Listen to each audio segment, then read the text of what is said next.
लबनान का सबसे मालदार आदमी एम्पल अलबस्तानी था।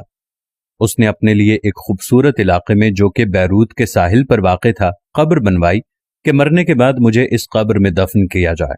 उसके पास अपना जाती जहाज था और जब धमाका हुआ तो वो जहाज समेत समुंदर में डूब गया। लाखों डॉलर खर्च करने के बाद उसके जहाज का पता तो चल गया, लेकिन लाश नहीं मिल सकी जिसे उस कब्र में दफन किया जाए जो उसने अपने लिए बनवाई थी।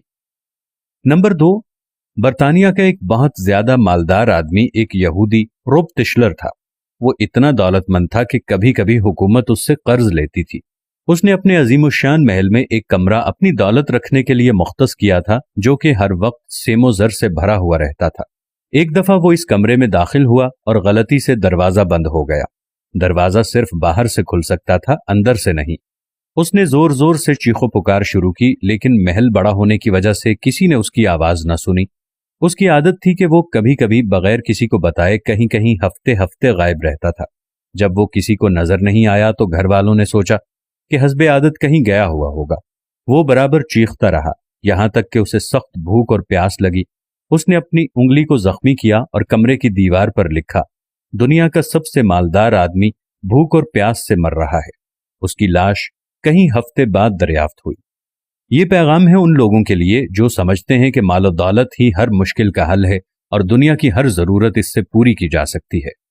दुनिया से जाना एक बहुत बड़ा हादसा है, लेकिन हम नहीं जानते कि कब, कैसे और कहां जाना है। इंसान सफर पर जाता है और फिर वापस आता है, घर से बाहर जाता है और फिर लौटता है, लेकिन जब दम निकल जाए तो फिर कोई लौटता नहीं है। मुबारकबाद के काबिल हैं वो लोग जो किसी पर जुल्म नहीं करते, न किसी से नफरत करते हैं, न किसी का दिल जख्मी करते हैं और ना ही अपने आप को किसी से बरतर समझते हैं, इसलिए कि एक ना एक दिन सबको जाना है। एक आदमी टैक्सी में बैठा तो देखा कि ड्राइवर कुरान सुन रहा है। उसने पूछा कि क्या कोई आदमी मर गया है? उसने कहा, हाँ, हमारे दिल मर चुके हैं।